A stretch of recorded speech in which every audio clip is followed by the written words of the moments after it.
अरविंद केजरीवाल अब तक ये जताने की कोशिश कर रहे हैं कि वे विधानसभा चुनावों में फ्रंट फुट पर खेल रहे हैं। यही वजह है कि उन्होंने सभी 70 सीटों के लिए उम्मीदवारों के नाम का ऐलान कर दिया, लेकिन उन्होंने 2 ऐसी गलतियां कर दी हैं जो चुनाव में पार्टी पर भारी पड़ सकती हैं। पहली तो ये कि पिछले चुनाव में नई दिल्ली सीट पर मुश्किल से महज 2000 वोट से जीतने के बावजूद इस बार भी वे उसी सीट से चुनाव लड़ने जा रहे हैं जहां उनका मुकाबला प्रवेश वर्मा और संदीप दीक्षित से होना है। दूसरा ये कि केजरीवाल ने कुरान का अपमान करने वाले नरेश यादव को फिर से उम्मीदवार बनाना आम आदमी पार्टी के वोट बैंक को झटका दे सकता है। बीजेपी के बाद कुरान के अपमान को असदुद्दीन ओवैसी की पार्टी ने मुद्दा बनाना शुरू कर दिया। दरअसल ये पूरा मामला महरौली सीट से आम आदमी पार्टी के प्रत्याशी को लेकर उत्पन्न हुआ। पार्टी ने इस सीट से एक बार फिर से अपने मौजूदा विधायक नरेश यादव को उतारा। नरेश यादव को हाल ही में कुरान के अपमान का दोषी करार दिया गया। अदालत ने उन्हें 2 साल कैद और 11,000 रुपए जुर्माने की सजा सुनाई है। इसके बाद से ही नरेश यादव को पार्टी से निकालने की मांग उठ रही थी, लेकिन पार्टी ने उन्हें एक बार फिर मौका देने का फैसला किया। इसके बाद असदुद्दीन ओवैसी की पार्टी को एक बार फिर बड़ा मुद्दा मिल गया, जिसके सहारे वो दिल्ली के मुसलमानों को अपनी ओर खींचने की कोशिश में जुट गए। पंजाब में मलेरकोटला जिले की एक अदालत ने 30 नवंबर को अहम फैसला देते हुए नरेश यादव को 2 साल की सजा सुनाई और उन पर 11,000 रुपए का जुर्माना भी लगाया। कुरान की बेअदबी का ये मामला 2016 का है। मलेरकोटला में पवित्र कुरान के कुछ पन्ने फटे हुए पाए गए थे। पुलिस ने शुरुआत में विजय गौरव और किशोर पर मामला दर्ज किया था, लेकिन बाद में इस मामले में विधायक यादव को गिरफ्तार किया गया। यादव को मार्च 2021 में अधीनस्थ अदालत ने बरी कर दिया था। इसके बाद शिकायतकर्ता मोहम्मद अशरफ ने उनको बरी करने के खिलाफ अपील दायर की थी। अतिरिक्त जिला एवं सत्र न्यायाधीश परमिंदर सिंह ग्रेवाल की अदालत ने इस मामले में यादव को दोषी ठहराया और फैसला सुनाया। नरेश यादव को टिकट दिए जाने के बाद AIMIM ने कुरान के अपमान को बड़ा मुद्दा बना लिया। पार्टी ने मुस्तफाबाद में प्रदर्शन किया। ओवैसी की पार्टी मुसलमानों के बीच इस बात को जोर शोर से प्रचारित करने में जुट गई। AIMIM के दिल्ली प्रदेश अध्यक्ष शुएब जमई ने प्रदर्शन के वीडियो को साझा करते हुए आम आदमी पार्टी ने महरौली से ऐसे प्रत्याशी को टिकट दिया जिस पर इस्लाम मजहब की तौहीन और सांप्रदायिक भावनाओं को आहत करने के लिए कोर्ट से सजा हुई। इसी के विरोध में दिल्ली AIMIM के पार्टी कार्यकर्ताओं ने अरविंद केजरीवाल के पुतले पर चप्पल मारकर अपना रोष प्रकट किया। आम आदमी पार्टी को जिन मुसलमानों ने वोट दिया उनके गाल पर थप्पड़ जड़ा गया। AIMIM के नेताओं और कार्यकर्ताओं ने सोशल मीडिया पर भी इस मुद्दे को जोर शोर से उठाना शुरू कर दिया। दिल्ली में पिछले 2 विधानसभा चुनावों में अधिकतर मुस्लिम वोटर्स ने केजरीवाल का साथ दिया। पार्टी ने दोनों ही चुनावों में उन सभी मुस्लिम बाहुल्य सीटों पर जीत हासिल की जिन्हें कभी कांग्रेस का मजबूत गढ़ माना जाता था। उत्तर भारत के राज्यों में अपने विस्तार से जुड़ी ओवैसी की पार्टी AIMIM दिल्ली चुनाव में जोर शोर से उतरने की तैयारी में है। पार्टी ने दिल्ली दंगों के आरोपी ताहिर हुसैन को मुस्तफाबाद से टिकट दिया है। AIMIM आप के मुस्लिम वोट बैंक में सेंध लगाने की कोशिश में जुटी है और दूसरी तरफ भाजपा भी इस मुद्दे को जोर शोर से उठा रही है। पिछले दिनों भाजपा अल्पसंख्यक के मोर्चे की ओर से इसे मुद्दा बनाकर बड़ा जोर शोर से प्रचार किया गया था। प्रधानमंत्री संग्रहालय की तरफ से सोनिया गांधी और राहुल गांधी को सितंबर से पत्र लिखकर जवाहरलाल नेहरू की ओर से एडविना माउंटबेटन, जयप्रकाश नारायण समेत कई नेताओं को लिखे गए खत को वापस करने की मांग की जा रही है, लेकिन अब तक सोनिया गांधी ने पत्र वापस नहीं किए। अब एक बार फिर प्रधानमंत्री संग्रहालय की तरफ से राहुल गांधी को पत्र लिखकर सारी चिट्ठियां वापस करने को कहा गया। असल में इन चिट्ठियों को संग्रहालय से सोनिया गांधी उठाकर अपने साथ ले गई थी। सोनिया गांधी के इस रवैये को देख बीजेपी अब सवाल पूछ रही है कि आखिर इन पत्रों को कांग्रेस के राज में क्यों उठा लिया गया। भाजपा नेता संबित पात्रा ने सवाल उठाया कि देश इनके बारे में जानना चाहता है कि आखिर इन लेटर्स में ऐसा क्या था कि इन्हें जल्दबाजी में उठवा लिया गया और अब इन्हें कहां रखा गया है। राहुल गांधी क्या इन लेटर्स को पीएम संग्रहालय वापस लाने में मदद करेंगे? संबित पात्रा ने कहा कि प्रधानमंत्री संग्रहालय का नाम पहले नेहरू म्यूजियम एंड लाइब्रेरी था। पहले यहाँ सिर्फ नेहरू जी का इतिहास था, अब सभी पीएम के बारे में यहाँ जानकारी दी गई है। नेहरू जी ने एडविना माउंटबेटन, जयप्रकाश नारायण समेत कई नेताओं को चिट्ठी लिखी थी। 2008 में यूपीए की तत्कालीन चेयरपर्सन आई थी और उन चिट्ठियों को उठा ले गई थी। अब इतिहासकार जाकिर ने इसके लिए लेटर लिखा है। आखिर माताजी ये चिट्ठियां क्यों ले गईं? उन्हें वापस पाने के लिए उन्होंने राहुल गांधी को चिट्ठी लिखी। पात्रा ने कहा कि हम जानना चाहते हैं कि नेहरू जी ने एडविना माउंटबेटन को क्या लिखा था, उन्हें जयप्रकाश नारायण समेत अन्य कई नेताओं को क्या लिखा था। भाजपा नेता ने कहा कि 2010 में जब ये फैसला हुआ था कि पूरी सामग्री को डिजिटली तौर पर अपलोड किया जाएगा, तो सोनिया गांधी आखिर इतनी जल्दबाजी में 51 कार्टन में भरकर चिट्ठियों को क्यों ले, आखिर उन्हें कहां रखा गया। आखिर उन चिट्ठियों में क्या है जिन्हें गांधी परिवार दिखाना नहीं चाहता? ऐसे मौके पर क्यों इन्हें छिपाया जा रहा है जब देश में संविधान पर चर्चा हो रही है? संबित पात्रा ने कहा कि देश में उन चिट्ठियों के बारे में जानना जरूरी है और उन्होंने कहा कि आखिर दस्तावेजों के डिजिटलाइजेशन से ठीक पहले इन पत्रों को क्यों उठा लिया गया? ऐसी सेंसरशिप क्यों लागू की गई जबकि आज संविधान पर डिबेट चल रही है? हम जानना चाहते हैं कि गांधी परिवार में सेंसरशिप भाव क्यों नहीं था। हालांकि अब तक इसे लेकर कांग्रेस की ओर से आधिकारिक तौर पर कुछ नहीं कहा गया। खबर है कि कांग्रेस के पूर्व अध्यक्ष सोनिया गांधी के पास इन पत्रों को करीब 16 साल पहले पहुंचाया गया था। 10 दिसंबर को प्रधानमंत्री संग्रहालय के सदस्य रिजवान कादरी की ओर से कांग्रेस सांसद राहुल गांधी को पत्र भेजा गया है और इसमें उनसे अपील की गई कि सोनिया गांधी की तरफ से वापस बुलाए गए ओरिजिनल लेटर्स लौटाए जाएं या फिर फोटोकॉपी या डिजिटल कॉपी दाखिल करें। खास बात है कि सितंबर में भी सोनिया गांधी से पत्र लौटाने का अनुरोध किया गया था। 1971 में पत्रों को Nehru memorial museum and library में जमा कराया गया था। रिपोर्ट के अनुसार कथित तौर पर साल 2008 में 51 बॉक्स में ये लेटर वापस सोनिया गांधी को भेजे गए थे। खास बात ये, जब तत्कालीन प्रधानमंत्री मनमोहन सिंह की अगुवाई वाली यूपीए सरकार थी, इन पत्रों में नेहरू समेत इतिहास के कई बड़े नामों के बीच संवाद है। इनमें Edwina Mountbatten, Albert Einstein, Jayaprakash Narayan, Padmaja Naidu, Vijayalakshmi Pandit, Aruna Asaf, Babu Jagjivan Ram, Govind Ballabh Pant समेत कई लोग शामिल हैं। Bureau report, news of India. विपक्षी अलायंस में ईवीएम को लेकर आपसी कलह तेज हो गई है। कांग्रेस की ओर से लगातार ईवीएम में गड़बड़ी का मुद्दा उठाया जा रहा है और पिछले दिनों राष्ट्रीय अध्यक्ष मल्लिकार्जुन खड़गे ने कहा था कि हम इसे लेकर आंदोलन करेंगे। उनका कहना था कि हम भारत जोड़ो आंदोलन की तर्ज पर बैलेट पेपर से चुनाव के लिए यात्रा निकालेंगे। इसी पर जब जम्मू कश्मीर के सीएम उमर अब्दुल्ला से पूछा गया तो उन्होंने ईवीएम पर आपत्तियों को खारिज कर दिया। उन्होंने कहा कि ऐसा नहीं हो सकता, जब आप चुनाव जीतें तो परिणाम स्वीकार कर लें और जब हार जाएं तो ईवीएम पर दोष मढ़ दें। उमर अब्दुल्ला के बाद ममता बनर्जी ने भी ईवीएम पर आपत्तियों को खारिज कर दिया।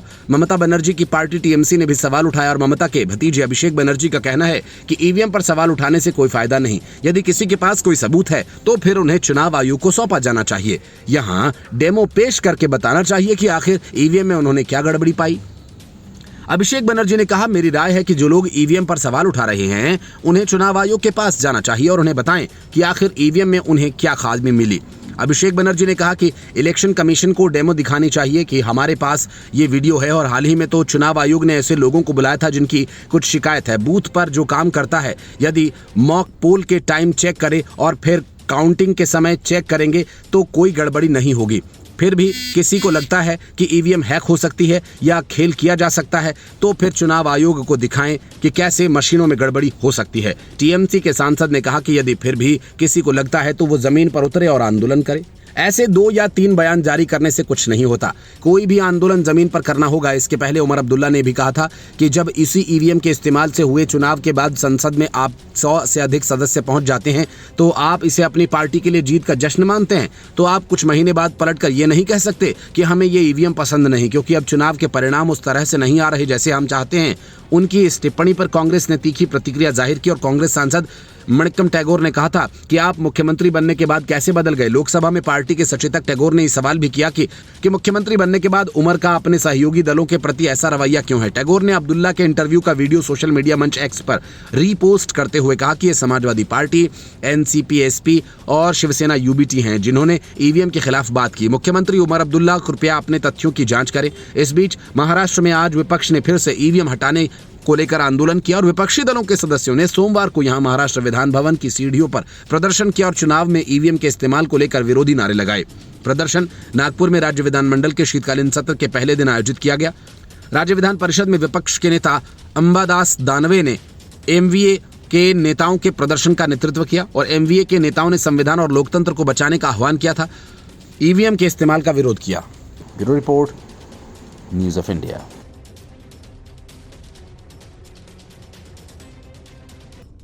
दिल्ली में भ्रष्टाचार, रिश्वतखोरी और घोटालों से घिरे केजरीवाल को लगता है कि फर्जी आंकड़ों के सहारे वे दिल्ली में महिलाओं के खिलाफ होने वाले अत्याचार को इतना बड़ा मुद्दा देंगे जिससे वे आसानी से चुनाव जीत पाएं। यही वजह है कि केजरीवाल ने अपनी तरफ से आंकड़ा गढ़कर ये कह डाला कि दिल्ली में हर दिन 10 महिलाओं का अपहरण होता है। केजरीवाल के साथ साथ अखिलेश यादव भी इसमें कूद पड़े, जिनकी पार्टी का ट्रैक रिकॉर्ड महिलाओं के खिलाफ होने वाले अत्याचार के मामले में बेहद खराब है। इतना ही नहीं, केजरीवाल ने इसके लिए महिला अदालत लगाई। लेकिन महिला अदालत लगाना केजरीवाल को तब महंगा पड़ गया जब आम आदमी पार्टी के एक नेता ने ही इस पर सवाल उठा दिए।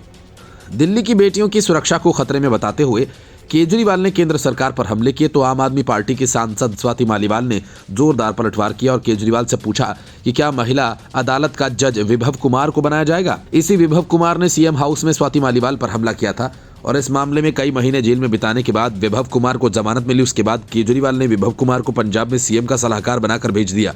स्वाति मालीवाल तब से ही आम आदमी पार्टी और अरविंद केजरीवाल पर तीखी टिप्पणियां कर रही हैं। दिल्ली महिला आयोग की पूर्व अध्यक्ष ने अरविंद केजरीवाल को टैग करते हुए एक्स पर लिखा कि अरविंद केजरीवाल जी महिला अदालत में जज विभव कुमार को बनाएंगे। स्वाति मालीवाल ने तंज उस समय किया जब अरविंद केजरीवाल सपा अध्यक्ष अखिलेश यादव के साथ त्यागराज स्टेडियम में महिला अदालत लगाए बैठे थे। दिल्ली भाजपा ने अरविंद केजरीवाल को स्वाति मालीवाल के साथ हुई घटना याद दिलाई। दिल्ली के भाजपा अध्यक्ष वीरेंद्र सचदेवा ने कहा कि महिला अदालत लगाने वाले अरविंद केजरीवाल काश आज स्वाति मालीवाल को न्याय देते। विभव को बाहर करके उन्होंने इस कार्यक्रम में शामिल हुए अखिलेश यादव पर भी तंज कसा और कहा निर्भया दिवस कार्यक्रम में अखिलेश यादव को बुलाना बहन निर्भया का अपमान है। सचदेवा ने कहा अखिलेश यादव को मंच पर बैठाने वाले केजरीवाल ये कैसे भूल गए कि इनके पिता मुलायम सिंह यादव ने महिला उत्पीड़क युवकों का बचाव करते हुए कहा था कि लड़कों से गलती हो जाती है। केजरीवाल ने केंद्र सरकार को निशाने पर लेते हुए कहा कि दिल्ली की सुरक्षा की जिम्मेदारी 10 साल पहले भाजपा को दी गई थी लेकिन इस पर कोई काम हुआ नहीं। उन्होंने कहा कि केंद्र सरकार ने दिल्ली वासियों को सुरक्षा देने का वादा किया था लेकिन अब तक वो पूरा कर नहीं पाई। मुख्यमंत्री ने भाजपा नेताओं पर कटाक्ष करते हुए भाजपा वाले कहते हैं कि महिलाओं की सुरक्षा कोई मुद्दा नहीं। केजरीवाल ने दावा किया कि दिल्ली में रोजाना 10 महिलाओं का अपहरण होता है लेकिन भाजपा और अमित शाह इस पर कुछ करते नहीं। उन्होंने भाजपा पर आरोप लगाया कि उनकी प्राथमिकता केवल विधायकों को खरीदने और सरकार को गिराने की है, न कि महिलाओं की सुरक्षा पर ध्यान देने की। केजरीवाल ने दिल्ली में अपनी सरकार के कार्यों का हवाला देते हुए कहा उनकी सरकार ने स्ट्रीट लाइट्स और सीसीटीवी कैमरास लगवाए हैं जिससे महिलाओं की सुरक्षा में सुधार हुआ। उन्होंने कहा कि भाजपा के पास दिल्ली के विकास का कोई एजेंडा नहीं है। आतिशी मरलेना की सरकार पर हाईकोर्ट की गाज गिरती। इसके पहले आतिशी मरलेना ने आनन फानन में कैग की सभी 14 रिपोर्ट्स उपराज्यपाल को भेज दी जिसे वो करीब 500 दिनों से दबाए बैठी थी और उसे विधानसभा में पेश नहीं कर रही थी। लेकिन जब बीजेपी ने आतिशी मरलेना और केजरीवाल के इस खेल के खिलाफ हाईकोर्ट में याचिका डाली तब फैसले से पहले सारी रिपोर्ट एलजीवी के सक्सेना को भेज दी गई। विपक्ष का आरोप है कि अदालत में सुनवाई से ठीक एक दिन पहले सरकार द्वारा इन रिपोर्ट्स का प्रस्तुत करना यह स्पष्ट दर्शाता है कि वे जवाबदेही से बचने के लिए वित्तीय गड़बड़ियों को जनता की नजरों से छिपाने का प्रयास कर रहे हैं। असल में कैग की इन रिपोर्ट्स में शराब घोटाले से लेकर मोहल्ला क्लिनिक घोटाले तक का कच्चा चिट्ठा है जिसे केजरीवाल ने 497 दिनों तक छिपाए रखा। अब विपक्ष की ये मांग है कि जल्द से जल्द विधानसभा का सत्र बुलाकर इन रिपोर्ट्स को पेश किया जाए लेकिन आम आदमी पार्टी चुनावों तक ऐसा कुछ भी करने का इरादा नहीं रखती। लेकिन दिल्ली में चुनावों से पहले जिस तरह की कांटे की लड़ाई चल रही है उसे देखते हुए कैग रिपोर्ट्स के खास हिस्से जल्द ही सामने आ सकते हैं और अगर ऐसा हुआ तो केजरीवाल और उनकी पार्टी के लिए बुरी खबर होगी। बीजेपी ने विशेष सत्र तुरंत बुलाने की मांग की। इन घटनाओं को देखते हुए विपक्ष के नेता ने दिल्ली विधानसभा का विशेष सत्र तुरंत बुलाने की मांग की है जिसमें 14 सीएजी रिपोर्ट को न केवल प्रस्तुत किया जाए बल्कि इन पर विस्तार से चर्चा हो। इसके अलावा रिपोर्ट के निष्कर्षों की जांच के लिए विशेष समितियां बनाई जाएं और इस अभूतपूर्व देरी के लिए जिम्मेदार अधिकारियों के खिलाफ कार्यवाही की जाए। विजेंद्र गुप्ता ने कहा कि दिल्ली की जनता को ये जानने का पूरा हक है कि उनके पैसे का उपयोग कैसे हुआ। सीएजी रिपोर्ट को दबाने का ये जानबूझकर किया गया प्रयास वित्तीय कुप्रबंधन और भ्रष्टाचार को छिपाने की साजिश है। उन्होंने आगे कहा कि आम आदमी पार्टी सरकार ने सीएजी की अहम रिपोर्ट को 497 दिनों तक जानबूझकर दबाए रखा और केवल दिल्ली उच्च न्यायालय के संभावित प्रतिकूल आदेशों के दबाव में इन्हें प्रस्तुत किया। इन रिपोर्ट्स को आखिरी क्षण में प्रस्तुत करना साफ दिखाता है कि सरकार जवाबदेही से बचने और वित्तीय गड़बड़ियों को छिपाने के प्रयास में लगी थी। बकौल गुप्ता यह है कि 497 दिनों से लंबित 14 सीएजी रिपोर्ट्स की सूची जिन्हें आप सरकार की वित्त मंत्री मुख्यमंत्री आतिशी द्वारा उपराज्यपाल सचिवालय में प्रस्तुत किया गया। विजेंद्र गुप्ता ने कहा कि रिपोर्ट्स को दबाने का ये मामला इसलिए और गंभीर हो जाता है क्योंकि इनमें से 14 में से 11 रिपोर्ट्स उस समय की हैं जब अरविंद केजरीवाल दिल्ली के मुख्यमंत्री थे। ये रिपोर्ट सार्वजनिक स्वास्थ्य अवसंरचना और स्वास्थ्य सेवाओं के प्रबंधन, दिल्ली परिवहन निगम की कार्यप्रणाली, दिल्ली में शराब की आपूर्ति और नियमन, राज्य के वित्तीय मामलों और राजस्व, आर्थिक, सामाजिक और सामान्य क्षेत्रों से संबंधित अहम मुद्दों को कवर करती है।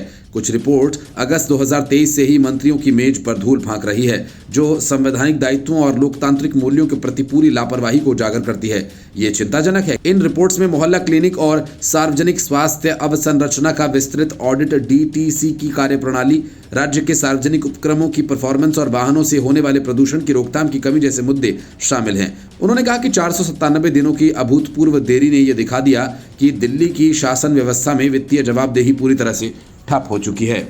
Bureau report, news of India.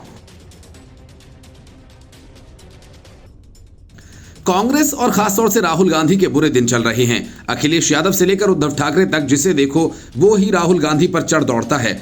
वजह विधानसभा चुनाव में कांग्रेस को मिली ताबड़तोड़ हार है और इस हार के साइड इफेक्ट इंडी गठबंधन से लेकर एमवीए तक में साफ तौर पर दिखने लगे हैं। ममता बनर्जी इंडिया ब्लॉक की कमान अपने हाथों में लेने के लिए तैयार बैठी हैं और इस काम में कई सहयोगी पार्टियों का उन्हें समर्थन प्राप्त है। तो दूसरी तरफ महाअघाड़ी अब आपस में ही सिर फुटौल जारी।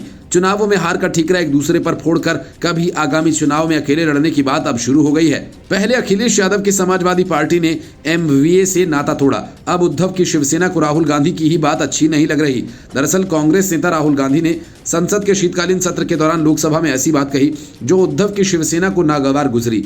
आनंद फानंद में शिवसेना ने अपने सहयोगी पार्टी के सर्वे सर्वा यानी राहुल गांधी को सलाह दे डाली। असल में लोकसभा में संविधान दिवस पर चर्चा में भाग लेते हुए नेता प्रतिपक्ष राहुल गांधी ने सरकार पर खूब हमले किए।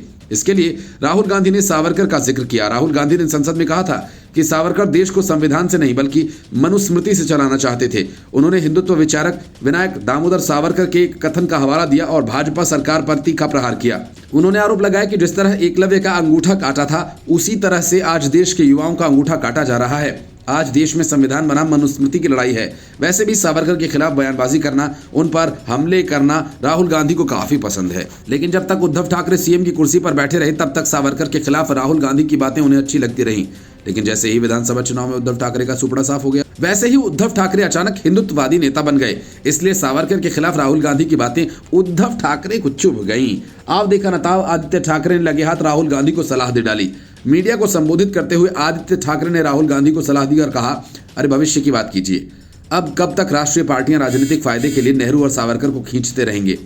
आदित्य ठाकरे का बयान ऐसे वक्त में आया जब महाराष्ट्र में सियासी हलचल तेज है। भाजपा और शिंदे की शिवसेना का दावा है कि एमवीए के कई विधायक उनके संपर्क में हैं। साथ ही उद्धव की शिवसेना ने पहले ही ऐलान किया कि वो बीएमसी चुनाव में कांग्रेस और एनसीपी के साथ चुनाव नहीं लड़ेगी बल्कि अकेले उतरेगी। राहुल गांधी ने लोकसभा में संविधान की 75 वर्ष की गौरवशाली यात्रा पर चर्चा में भाग लेते हुए दावा किया कि सावरकर ने कहा था कि संविधान में कुछ भी भारतीय नहीं है और उन्होंने संविधान के मुकाबले मनुस्मृति को महत्व दिया था। उन्होंने सत्ता पक्ष पर कटाक्ष करते हुए कहा कि आज जब भाजपा के लोग संविधान की रक्षा की बात करते हैं तो वो अपने सुप्रीम लीडर सावरकर का अपमान करते हैं। कांग्रेस के पूर्व अध्यक्ष ने कहा कि विपक्षी दल सत्ता में आने पर जातिगत जनगणना करवाएंगे और आरक्षण की 50% की दीवार को भी तोड़ देंगे। राहुल गांधी ने गुरु द्रोणाचार्य की एकलव्य की गाथा का उल्लेख करते हुए कहा कि जैसे एकलव्य का अंगूठा काटा, पूरे युवाओं का अंगूठा ये सरकार काट रही है।